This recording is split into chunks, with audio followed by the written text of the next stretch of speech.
Ooh, podcast number 17 with the Lusitanian beach bod playa from another mayor. I don't know. Mayor? Yeah. Yeah. Boom, boom, boom. Yes. Me and my... and my poo-poo-poo podcast intros. My poo-poo-poo. Yeah. Heckin' doo-doo, dude. But, yeah, man. So, how's everything? Well, I know your situation has been a lot better of late, despite it being 2020, because of some advancements that you've been making in your professional career. Yeah, man. We're just jumping straight to it, aren't we? Just straight to it.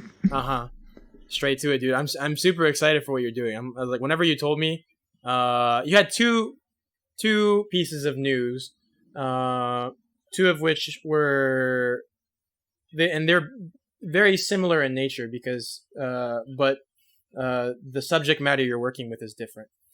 I'm sure that sounds foreign to everyone who's listening, but he'll explain in a second. Yes. So, right now I am doing 2 apprenticeships. 10 hour per week in marketing. And I was just... How'd you find it, by the way? Acadium. That's a... How do I explain it? It's a platform where you can get... you can enroll in apprenticeships with people who are also connected to that platform, but, as businesses, as employers, mentors, however you want to call it. Providing apprenticeships instead of being the apprentice. And you can also get coursework in marketing for free. It's like tutorials in such things like email marketing, paid advertising, public relations, all that kind of stuff. You can find it there. And I went there for, obviously, to do the apprenticeships and get that experience. But I really also wanted to dig in, and that's what I did at first. I started digging into the coursework. I did the coursework for website design, for intro to marketing, graphic design, which are things, that I'm already familiar with. I just wanted to see, kind of where I was at in comparison to what they were doing things, like what they were teaching. So I did that, and then I started making myself known, in the sphere of the platform to employers and such, also, to mentors. I want to see if I can kind of summarize what you just said about Acadium, but roughly what it would be is essentially like an e-learning platform with an opportunity for having an internship. So or not as an apprenticeship, so practical application of the information you learn on the platform, which is honestly probably a good substitute for people that haven't gone to university that want to acquire a like a hard skill set. Yes. Is that correct? Yeah, absolutely. And soft skills as well, communication, organization skills. It's a given, because you're gonna be one-on-one with these mentors. You're gonna have coursework that deals specifically with those kind of skills. So you should join, basically, if you think you're gonna be doing it, or you're considering doing this kind of work, marketing work. Should totally give it a try, because it's free. Right. It's free. You get free information. Also, it's not limited to just marketing either, is it? It's like there's other things that are like that you can study a lot of different fields of work, right? You can study other fields of work that are somehow related to marketing, such as it's marketing specific. It's more marketing specific, yeah. But okay. as you can see, like, there's coursework for website design, and you don't need to be a marketer per se to do website design, Gotcha. Well, I mean, if you think about marketing, like marketing really is like a combination of a lot of different, like it's like you're wearing a lot of different hats when you're a marketer. Absolutely. Right? And I mean, you know this better than I do. It's like you're kind of just being a... He's being humble, guys. No. Because you have the iJava cafe experience, right? Where I'm just a second-rate designer for them. But you did stuff in terms of social media as well. Yeah, I worked with them. Yeah. Like, so yeah. So a lot of, as you said, a lot of hats. It incorporates a lot of stuff. So yeah, it makes sense that they will have so much coursework on areas that could very easily be their own thing. Like web design, graphic design, whatever, social media management. They could just be, their own thing. But where were we? where were we? We were talking about KDM, and I asked you whether it was just marketing related, but then I think you were getting into describing actually how you got the opportunities that you actually got. You said you put yourself out on the market. Yeah, but that's kind of an overstatement. I gotta be honest. Okay. Because I didn't reach out to anybody specifically.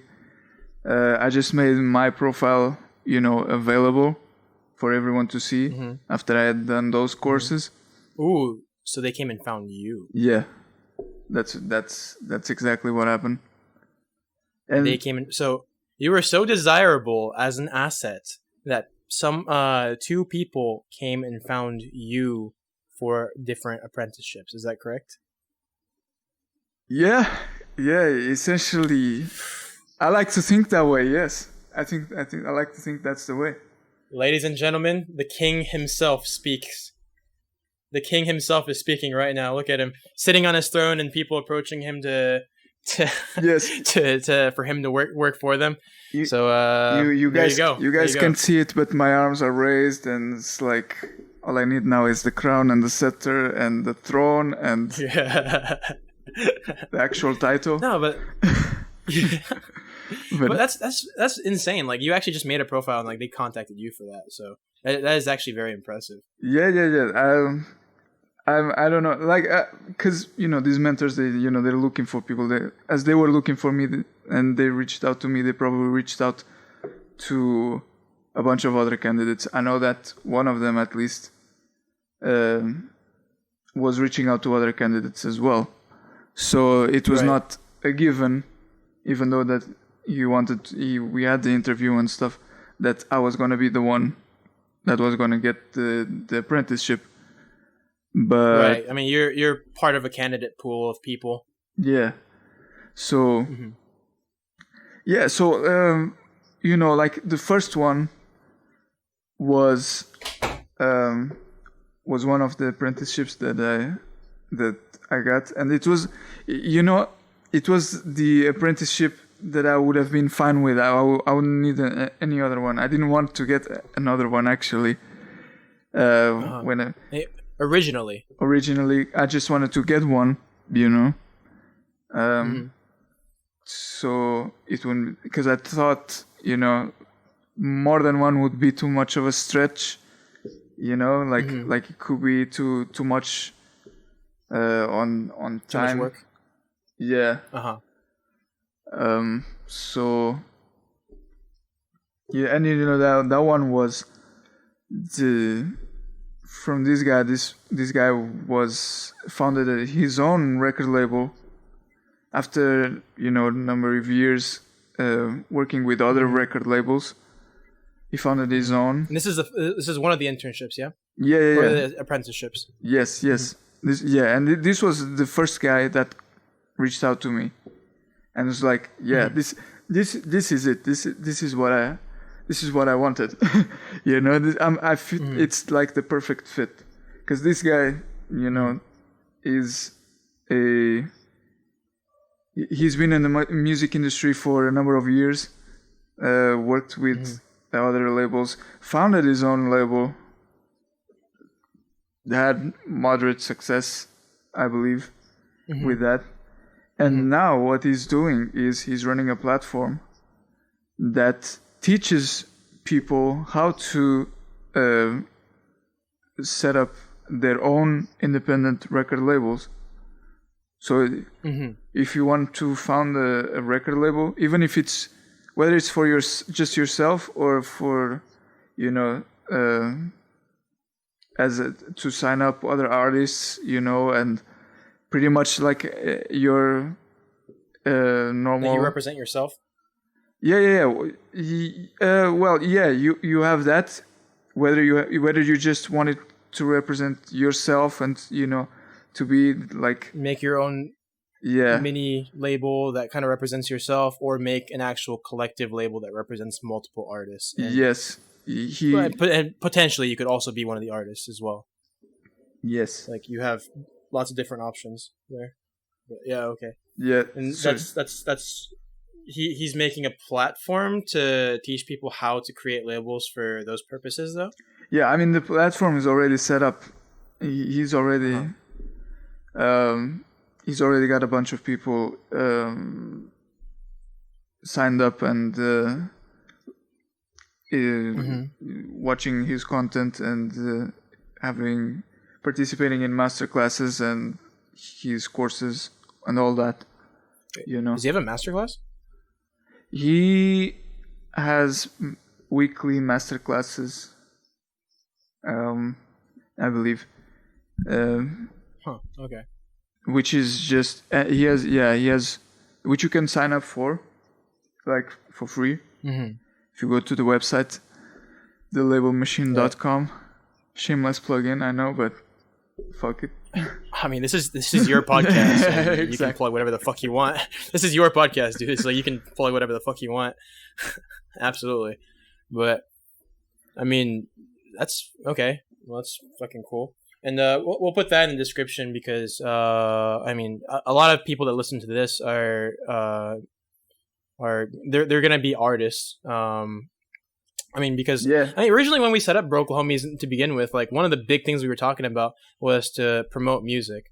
Yes. So, and which is why we featured Nick and Austin so many times while doing our podcast is because they're the artists that are in our proximity, and like it was just like a good way to get started talking about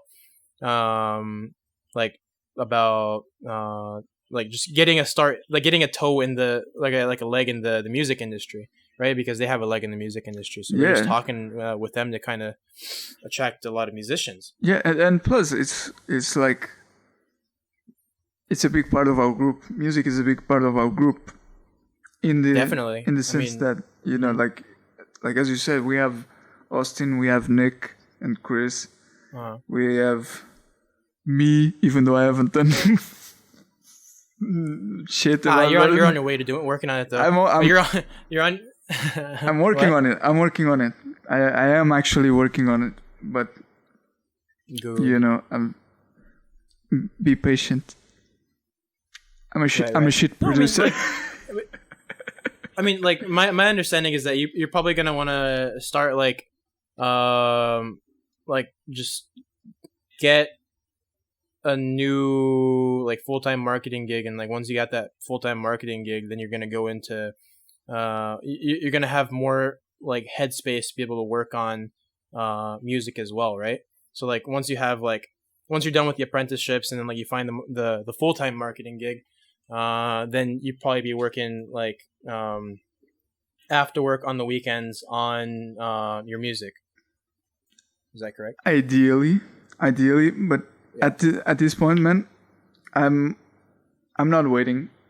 I'm not waiting for like the right moment anymore. I'm just, opening up Cakewalk and just messing with it, see what I can do. Oh yeah. And Yeah. yeah, and yeah, like like right now I'm working on something. And it's nothing elaborate. Obviously, like I'm trying to make it really simple, so I don't get caught up with little things that take up too much time and such, and then end up kind of giving up halfway. You know what I mean? Mm-hmm. So I'm doing something really simple, and see where I go with it, and hopefully I will have something to release very soon. It's just that's fucking cool. Just putting that out there.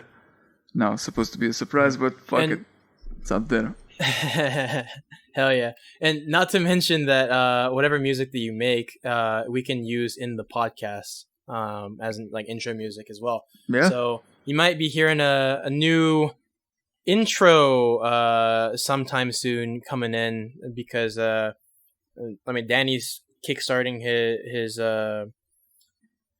a career, or just like your pursuit of music production right now, of late, right? So yeah, you have content you create. We can call it like my little project, my little musical project for now. I mean, it's not meant to be anything too serious, right? I'm just at this point I'm just trying, see what I can do, even in terms of like just producing music, which is not something that I'm comfortable with, honestly. But I'm just seeing how this goes. Like I think for just for so you have an understanding of where it can go. Like you need to have something out there. Like you need to have a first song. Like a feedback almost. Like once you like release what you make, then you can get kind of feedback on what you can make or what you can fix or how you can improve. Yeah, I mean, I think you need to go through the full process. Even after it's released, how do you follow up? Gotcha. And that's why you're talking about like there is no good moment. Now is the moment to work on it. Is essentially like, okay, well, I want to go ahead and try the entire process, not like be nitpicky about the music. I just want to get it started, work on it, and just improve as I go along. Is that what I'm hearing? Yeah, absolutely. Yeah, I've already done too much thinking. Like how it can be, like what style, what better, it's let's just do something, roll with it, and see where it leads to, Yeah, I mean, that's how we started this podcast, too. It's just kind of like, okay, what do we call it? Broklahomies? Cool. Start. And then we just started recording podcasts. Yeah, exactly. Let's not wrap our heads too much about these things. Let's just see where it goes. And I'm confident that it will, whatever it will lead to, it's going to be something that's going to be appreciated, that's going to be a lesson, a learning lesson. Yeah. It will certainly be fruitful, even if nobody listens to it or anything. It's just you go through the process and you learn like how can you do it better or differently, or just find your sweet spot. Right. You're literally like what you're doing with making your music and starting this project, right? You're essentially like you're embodying and doing exactly what we're telling people to do on Broklahomies and what Broklahomies is all about. The entire idea is essentially you have an interest, you have something that you want to do. Well, how do you get good at it and monetize it so that you can make it your career? That's all we've been talking about on Broklahomies for forever. And we'll talk about like like our college experiences and things like that, and that's fun.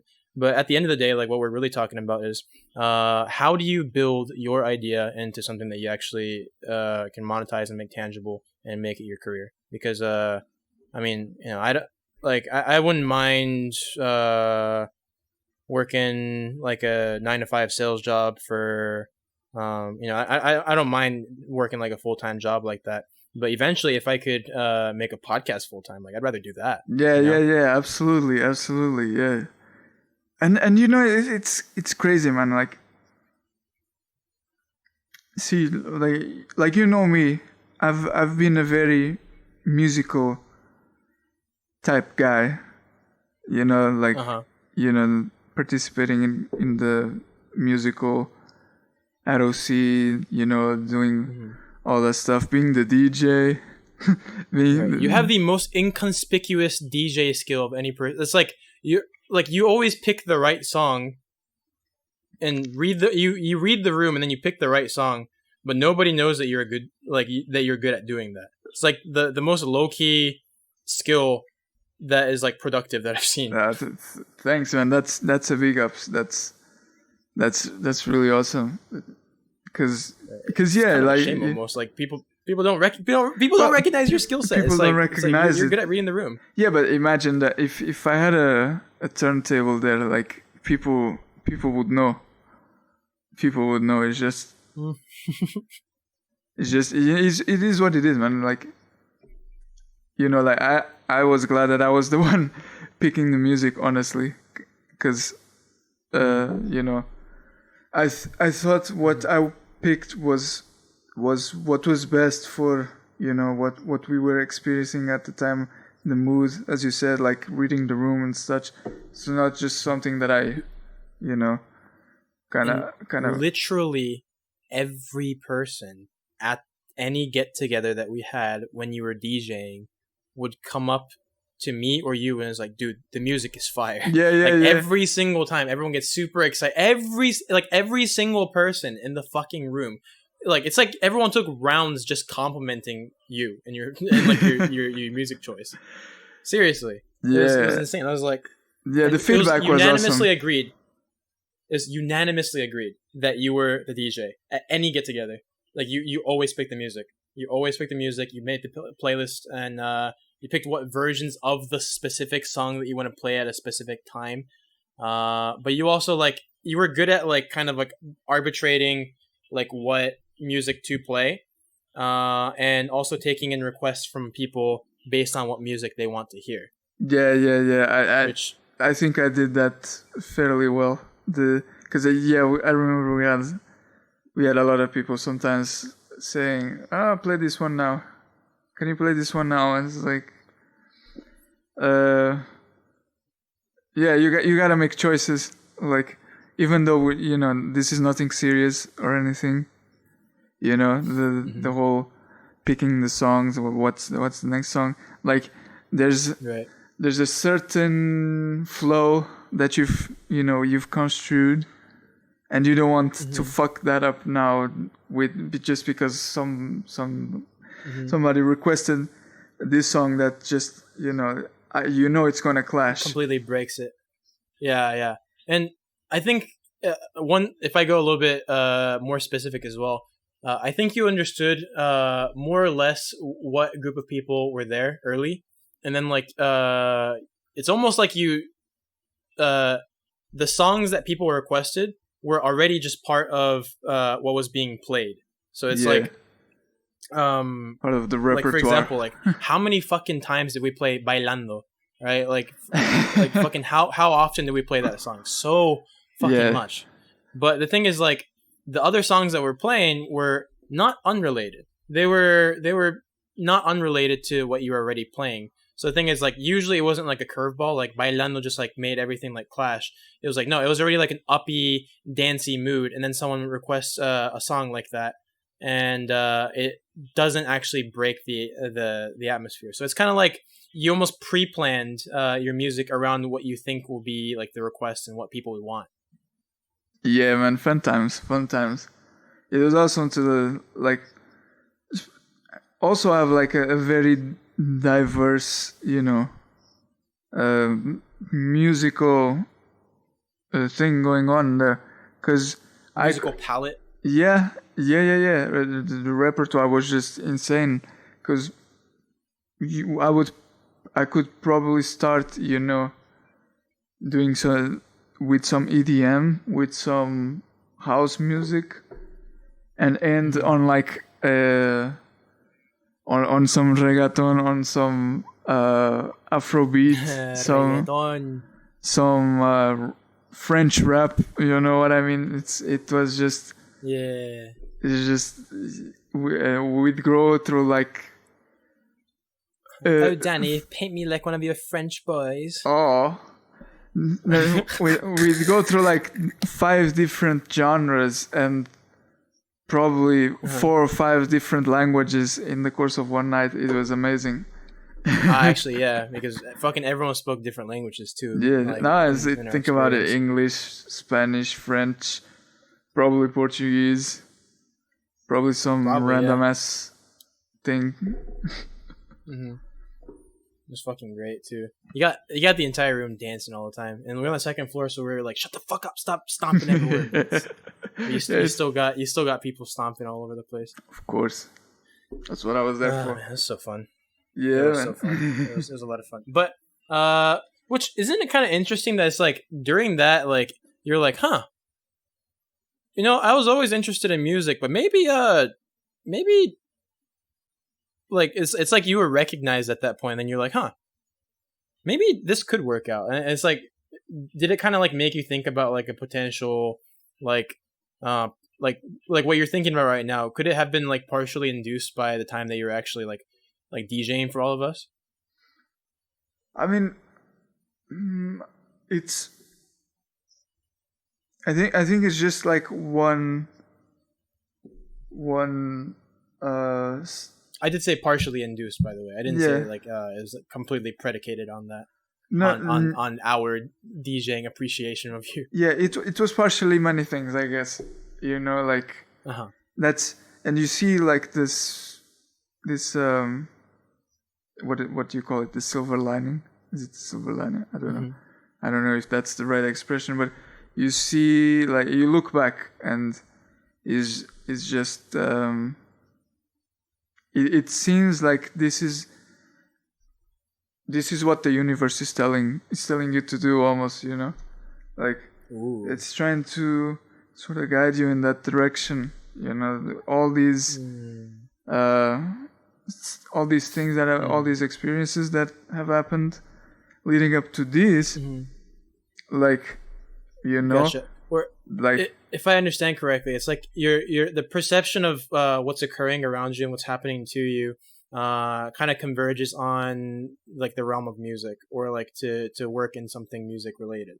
Like you had a lot of different things that you're working on that was musical, right? Like the DJing thing was like I mean, like from an outside perspective, it might sound stupid, but it really was great. Like the way that you worked, like the music that you played and how great you were at picking the songs. But then you think like, oh, okay, but he was just DJing for a bunch of drunk people. Like, no, that's not all he was doing. Like, Dani was also, you're part of what, Cabaret, right? Yeah. Yeah, the Valentine Cabaret. He was like, Dani outdid singers that were part of the music department to get into a school hosted is a musical, right? Yeah, that's a very strong way of putting. I outdid them. that's. But you're the one that qualified, and there's some other people in the music department that did not qualify, correct? Yeah, that's true. That's true. You outdid them, like you just based on merit and how good you were at singing, and how good you were at actually the entire package, right? Like the performance, including the singing. Like you outdid some people in the music department. Yeah, I'm not trying to say like you shat on everybody that was no or anything like that. No. That's not what I'm saying at all. No, I think, but like I honestly think also like being a senior had a little bit of a effect on that decision making as well. Sure. But Hey, it was really a great experience, man. I wasn't ready at all. Too much dancing, honestly. Too many moves for my two left feet. It was rough, but we did it. It was awesome. Great people as well. You know, working with those people. It was great. I like what you told me about like what like afterwards, like after you actually performed, like you actually went to like a little bonfire together, just like sat around a bonfire, had some food and a couple drinks, which I thought was really cool. Yes, you guys did that afterwards. Yeah. I think we went more than once. Yeah, and and it just goes to show, man. Really, really close knit group. Even though like, you know, a lot of people there were music majors or like something like that, and you know, I was a fine arts major. Outsider. Yeah, I mean, and we're actually in the same hall, Garvey Center. Mm-hmm. We were in the same building, but the small campus, so a lot of departments were like really close to each other, huh? Yeah, like all the media, design, fine arts, music, all fine arts and performing arts, all in the same building. So yeah, but what happened was, it's cool that they were accepting of you. Because I did feel like a lot like an outsider. I started taking voice classes. Just because. Right. I took piano and guitar too, dude. That's right. Yeah. I mean, and why not? Right? It's like if you have the opportunity, you might as well, right? Mm-hmm. It's like. And I mean, I had to take some elective courses, and I was like, okay, well, what do? Do I take like a bullshit course? I could take Japanese 3 or some shit. Yeah. I'm just gonna ace it, right? Exactly. Yeah. So that's what I did with Spanish. I mean, I just took Spanish. Just I needed credit hours, and that's how I got Spanish 1 and 2. Right. But right. So I just took piano and guitar lessons as a result of that. I took it because I needed some credit hours in anything. So I was like, like music. I like music a lot, so I should try them. Now, I turned out to be really, really, really shit at both piano and guitar. I'm actually not.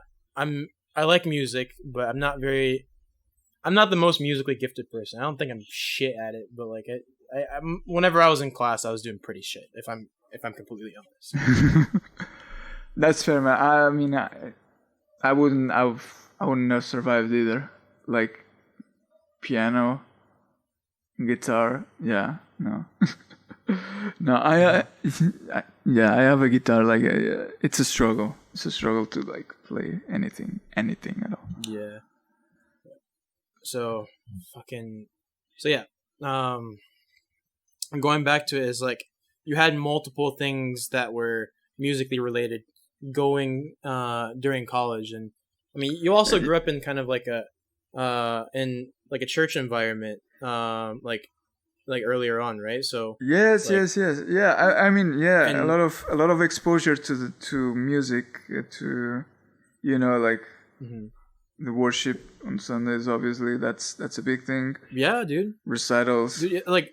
Churches are one of the best places. Like, if you want to get into music, it's one of the best places to go because, and I mean, it depends on the church, right? I mean, like, I guess OC, Oklahoma Christian, like their denomination is Church of Christ. They claim, we don't have a denomination, but it's a denomination. So the thing is, because of that, like, you can't have instruments during worship for Church of Christ, right? Right. But everyone was good at singing because they couldn't mask. Like, if you were shit at singing, you couldn't mask that. So the thing is, like, a lot of people in the Church of Christ were like really, really, really great at singing. Yeah. From my experience. Yeah. Absolutely. Yeah. For like other like Protestant churches, like because I went to a church for a couple of years, like in my adolescent stages as well, and lots of guitar, piano, drums, cajones. I think even some bass sometimes too. Yeah. So like, there's like a lot of instruments involved, and you had a lot of opportunity for music, like during to learn how to play music during worship. Not to mention, whenever holidays came by, a lot of times you did like some plays and some musical performances as well, right? Yes. So That was definitely like part of if the you have like package. music, yeah, and so and you got to set up music systems as well for the church, like so like you learn how to use like control the audio, get everything plugged in. So like if you ever want to do like a live music gig, if you have experience with that, I'm sure it'd be a lot easier if you had like if you have that experience from working from setting up the audio in a church, right? If you're gonna set up an actual gig in the future. Does that make sense? Yeah, that makes perfect sense. Like I did not have that experience myself, but I know a lot of people that work on that area, on right. with the audio and stuff, and like they might not be pro, but they can certainly set up a gig for sure. Right, so right. They're good people to know. That's what I'm saying. Yeah. I think the first person that pops in mind for like setting up like an audio gig is like Nick, because I think like and like Austin's obviously gonna like Austin and Nick are obviously gonna be adept at it. I guess like the first reason why he came to mind was because he had a audio engineer gig, if I'm not mistaken, like working like in the LA area. Right. So I'm sure he had to like work with a bunch of shit. Actually, no, Austin actually had to work with I think he was working at a church, like a big church. I'm not sure if he had to set up the audio, but for that. But I mean, both of them like did a bunch of gigs and shit together, like together and separately. So like I'm sure like they're fucking wizards with that shit. Yeah. Plus, by the way, and I don't mean to cut you off, but since we're talking about them, Austin just released a new thing on YouTube. Shit, let's plug it. Let's plug it. Yeah. Did you listen to it? I did. It. Yeah. What'd you think about it? I think that was spot on. Interstellar. The instrumental is. It felt very spacey, huh? Yeah. Yes. It reminded me a little bit of, like John Williams, the Star Wars composer. It had the orchestral vibes. I think we're a little reminiscent of that. Gotcha. It does kind of have that like invoking a sense of wonder that I would think of from like Interstellar, kind of like space related music, because like I think of space as like a place where I don't know, it's like that sense of wonder is missing from a lot of more modern like space related tracks, if that makes sense. Yeah, it's more of like a mystery than it is wonder nowadays when it comes to space, I think. Yeah, and I mean, does that make sense? Yeah, I think once again, it's very orchestral feeling. It's not that electronic heavy with high reverb and just beep beep kind of sounds. It's actually like this could be. If you didn't see Interstellar there, you'd still think this is a great orchestral piece. It's just in addition to that, you know that this is derived from, or inspired in Interstellar, in like the whole sci-fi kind of genre. Right.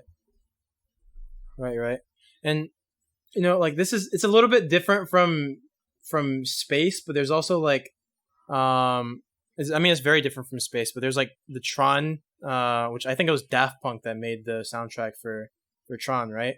But like that's kind of what I think. Like the music for Tron is kind of what I imagine more like modern like space music to be like. It's more like kind of mysterious, a little bit like Yeah. More. More. Futuristic kind of. subdued. Yeah. Exactly. Kind of like techie. Is techie and kind of Yeah, it is. more It is electronic. It is techno. It's. I think that's the style of the Tron I mean, it's Daft Punk soundtrack. making it, so yeah, very very much techno. Yeah. Yeah. And in the case of Tron, but like it's which I know Tron isn't really like a it's a sci-fi movie, but it's not really like a space sci-fi, right? Yeah, but it's it's pretty there, futuristic, sci-fi. It's yeah. Would also sound kick-ass if it was orchestral. But then it wouldn't be Tron, right? It wouldn't be Tron. Yeah, exactly. And to clarify, Tron's soundtrack is fucking amazing. Yeah, like, it's amazing. Like yes. Daft Punk did some work for that, but at the same time, it's like it's what Austin made was. I think he even said this too. Is like it should be more reminiscent of like kind of more like space space movie soundtracks from the past. Yeah, the old school kind of movie soundtracks like for Star Wars, for Star Trek, 2001, such things. Right. Which honestly, I'm a bigger fan of the orchestral variety to begin with. He did say that in the middle of it does sound a bit more Hans Zimmer. There's a middle part that sounds, and he said that as well. Again, I like music, but I'm also like I'm a wine appreciator, but I'm not like a sommelier. Right. Right. It's kind of that's kind of like how it is for me. So I'm too musically illiterate to talk about it in depth, but it is it's a little bit different, and that's what I really liked about what he made. So we'll plug it down in the description, and we actually didn't tell him that we were gonna plug it, so it's all hopefully right. He won't get. What if he gets mad at us? He's like, dude, I don't want people listening to this. Then why are you putting it on YouTube? No, I don't think he will. I was just I'm just kidding. I'm totally joking. Yes, I will share your good ass music and without your consent. But yeah. So cool. And that's, by the way, we only covered one of your internships. The second one was actually the first one that I signed up to. But you got the offer for it and you signed, right? Yeah, it's like boom, right away. Cause yeah, man, it's freaking unbelievable. I just gotta say it. It's like that because we are talking about the